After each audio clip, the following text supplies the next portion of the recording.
আগেই তো মিয়ানমারে একটা বড়সড় ভূমিকম্প হলো। রিক্টার স্কেলে যার মাত্রা ছিল ৭.৭। সেই কম্পন যখন ঢাকা আর চট্টগ্রামেও টের পাওয়া গেল, তখন কিন্তু আমাদের সবার মনেই একটা প্রশ্ন উকি দিয়েছে, একটা বড় ভূমিকম্প হলে বাংলাদেশের কি হবে? আমরা আসলে কতটা প্রস্তুত? চলুন এই বিষয়টি আজ একটু তুলিয়ে দেখা যাক। আজকের এই আলোচনায় আমরা প্রথমে দেখব প্রতিবেশীর মাটিতে কাঁপুনি আমাদের জন্য কি সংকেত নিয়ে এলো। তারপর জানব ঠিক কী কারণে বাংলাদেশ এতটা ঝুঁকিপূর্ণ। বিশেষ করে কথা বলবো আমাদের রাজধানী ঢাকার প্রস্তুতি নিয়ে।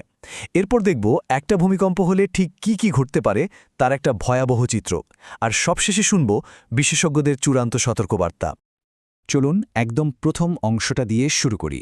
মিয়ানমারে যে ভূমিকম্পটা হলো, সেটাকে শুধু একটা খবর হিসেবে দেখলে কিন্তু মারাত্মক ভুল হবে। এটা আসলে আমাদের জন্য একটা বিরাট বড় ওয়েক আপ কল। খেয়াল করুন, যা খুবই অবাক করার মতো, মিয়ানমারে ভূমিকম্পে বাংলাদেশে কিন্তু তেমন কোনো ক্ষতি হয়নি, যা বলতে গেলে পুরোটাই ভাগ্যের জোরে। কিন্তু অন্যদিকে মিয়ানমার থেকে প্রায় ৯০০ কিলোমিটার দূরে থাকা থাইল্যান্ডে ১৪৪ জনেরও বেশি মানুষ মারা গেছে। এই তুলনাটা আমাদের চোখে আঙুল দিয়ে দেখিয়ে দেয় যে ভূমিকম্পের বিপদ কতটা আনপ্রেডিক্টেবল হতে পারে।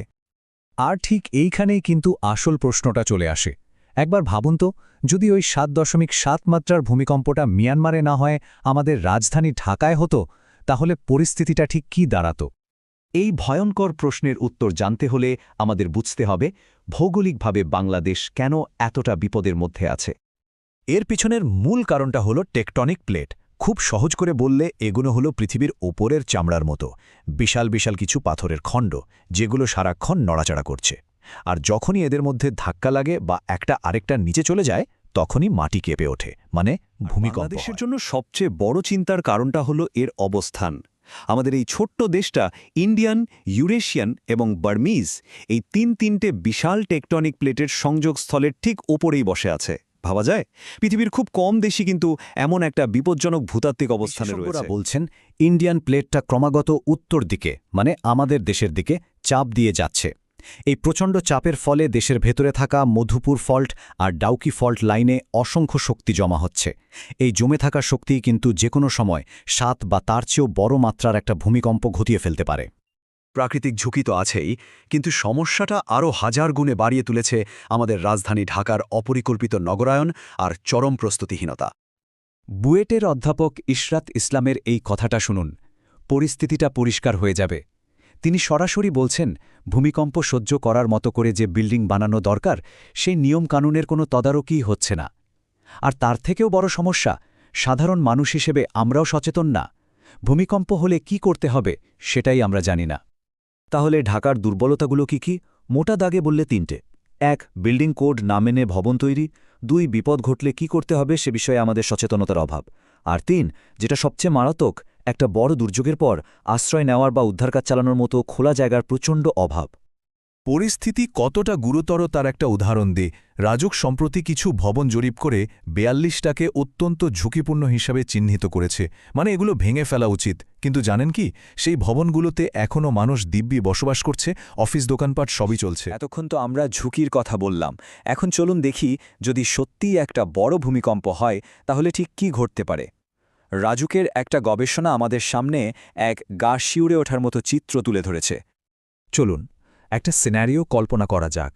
ধরা যাক ঢাকার খুব কাছে যে মধুপুর ফল্ট আছে, সেখানে ৬.৯ মাত্রার একটা ভূমিকম্প হলো। তাহলে কি হতে পারে? গবেষণা বলছে, এমন একটা ভূমিকম্পে ঢাকার প্রায় ৪০ থেকে ৬৬% ভবন ধসে পড়তে পারে। সংখ্যাটা আরেকবার ভাবুন, শহরের অর্ধেকেরও বেশি দালান ভেঙে পড়বে।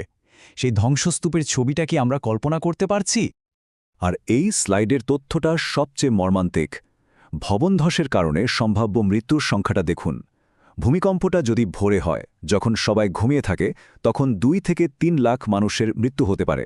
আর রাতে হলে সংখ্যাটা বেড়ে দাঁড়াতে পারে ৩ থেকে ৫ লাখে।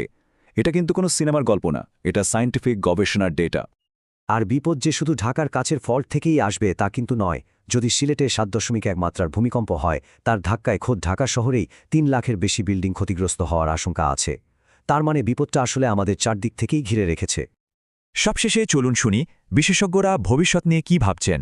তাদের সতর্কবার্তাগুলো বর্তমানের চেয়েও অনেক বেশি উদ্বেগজনক। আবহাওয়াবিদ রুবায়েত কবির খুব পরিষ্কার করে বলেছেন, মিয়ানমারের সাম্প্রতিক ভূমিকম্পটা কোনো বিচ্ছিন্ন ঘটনা নয়। আশেপাশের প্লেটগুলো এখনও সক্রিয় আছে, যার মানে হল ভবিষ্যতে বাংলাদেশেও বড় ধরনের ভূমিকম্প হওয়ার আশঙ্কা প্রবল। আর এই ঝুঁকির একেবারে কেন্দ্রবিন্দুতে আছে পুরান ঢাকার মতো অতি ঘন বসতিপূর্ণ এলাকাগুলো। সরু গলি, গায়ে গা লাগানো পুরনো আর দুর্বল সব ভবন। একটা বড় ভূমিকম্পে এই এলাকাগুলো রীতিমতো মৃত্যু ফাঁদে পরিণত হতে পারে। সব তথ্য উপাত্ত বিশ্লেষণ করার পর আমরা আবার সেই প্রথম প্রশ্নটাতেই ফিরে আসছি। এই বিশাল ঝুঁকিটা সম্পর্কে জানার পরেও এটা মোকাবেলা করার জন্য আমাদের প্রস্তুতি কি আসলেই যথেষ্ট? এই প্রশ্নটা এখন আমাদের সবার, নীতি নির্ধারক থেকে শুরু করে সাধারণ নাগরিক পর্যন্ত, নিজেদেরকে ঠান্ডা মাথায় করার সময় এসে গেছে।